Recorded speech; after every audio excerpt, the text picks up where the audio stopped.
देखिए आज हम नेक्स्ट आगे बढ़ते हैं डू डज डिड के यूज में। तो इसमें स्ट्रक्चर हु के बाद वर्ब की फर्स्ट एंड फिफ्थ और second form plus other word और डब्ल्यू एच वर्ड की वजह से क्वेश्चन मार्क्स है, ये स्ट्रक्चर होगा। ठीक है, डब्ल्यू एच वर्ड के बाद में वर्ब की फर्स्ट फिफ्थ सेकंड फॉर्म हो सकती है, अदर कुछ नहीं। ठीक है, और डब्ल्यू एच वर्ड के बाद में डू या डज डिड भी हो सकता है, लेकिन उसके बाद नॉन होगा।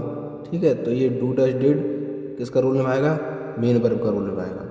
और यहाँ पे ये वर्ब मतलब first form fifth form second form ये खुद ही मेन वर्ब होती है। ठीक है, अब डू डज प्रेजेंट में इस्तेमाल होता है, डिड पास्ट में इस्तेमाल होता है। पॉजिटिव में क्या है? पॉजिटिव ये होता है, पॉजिटिव यानी सिंपल अफर्मेटिव सिंपल सेंटेंस। तो डू वर्ब की first form plus other word, इसका सेंस क्या निकलेगा? अवश्य जरूर। डू प्लस वर्ब की फर्स्ट फॉर्म और अदर वर्ड में इसका सेंस निकलेगा अवश्य या जरूर। तो इसका पहला एग्जांपल देखते हैं, कल अवश्य आना। तो कल अवश्य आना इस तरीके के जरूर या अवश्य आना, इस तरीके के सेंटेंस में हम स्ट्रक्चर डू फिर वर्ब की फर्स्ट फॉर्म आना कम, अब कल टुमारो। ठीक है, जल्द ही हमारे पास आना।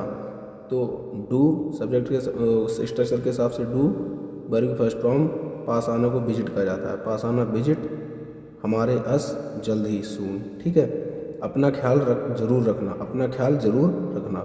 तो सब्जेक्ट इस स्ट्रक्चर के हिसाब से डू और ख्याल रखने को कहा जाता है, वो जरूर रखना, ख्याल रखने को टेक केयर कहा जाता है। ठीक है, ख्याल रखने को टेक केयर, फिर अपना ऑफ योर सेल्फ। ठीक है, संपर्क में रहना। तो सबसे पहले स्ट्रक्चर के हिसाब से डू फिर रहना, संपर्क में रहने को कहते हैं कीप ये कनेक्टर है, ये क्या है? कनेक्टर। तो कीप इन टच मतलब संपर्क में। ठीक है, अब नेक्स्ट ये देखिए, subject plus do does did plus verb की first form other word, emphatic कहा जाता है इसको। ठीक है, इसका सेंस निकलेगा मैं लिखता तो हूँ, फोर्स दे के कहा जाएगा, मैं लिखता तो हूँ, फोर्स दे के बोला जाएगा सेंटेंस में। तो इस तरीके के सेंटेंस में ये स्ट्रक्चर फॉलो किया जाता है। तो I subject I, do I के हिसाब से डू, वर्ब की first form right, I do right, मैं लिखता तो हूँ। वह दौड़ता तो था, ये पास्ट में चला गया। ठीक है, तो यहाँ डिड का इस्तेमाल हो जाएगा। तो सब्जेक्ट ही डिड पास्ट में ना, पास्ट में ये गुजरा हुआ समय है। ठीक है, वह दौड़ता तो था, तो डिड रन वर्ब की फर्स्ट फॉर्म। ठीक है, ये प्रिया कड़ी मेहनत करती तो है, ये प्रेजेंट में। तो प्रिया के हिसाब से डज आएगा, सिंगुलर के हिसाब से डज आएगा। फिर मेहनत करने को कहा जाता है वर्क हार्ड, यानी कड़ी मेहनत, वर्क हार्ड। ठीक है, फुल स्टॉप। वे असाइनमेंट पूरा करते तो थे, तो दे स्ट्रक्चर के हिसाब से दे, तो डू डज डिड, यानी इनमें से डिड आएगा क्योंकि पास्ट में चला गया।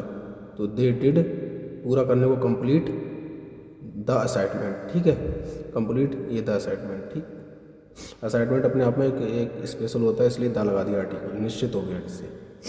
ये होमवर्क वह कौन पढ़ता है, राम कहाँ जाता है, तुम जाते तो थे, मैं दौड़ता तो था, वह पढ़ता तो था, तुम घर जाते तो थे। ये who plus verb first and fifth form other word structure इसका लिख दिया है, और बकाया सब इससे में देख लेना। ये घर से होमवर्क करके लाना है। ठीक।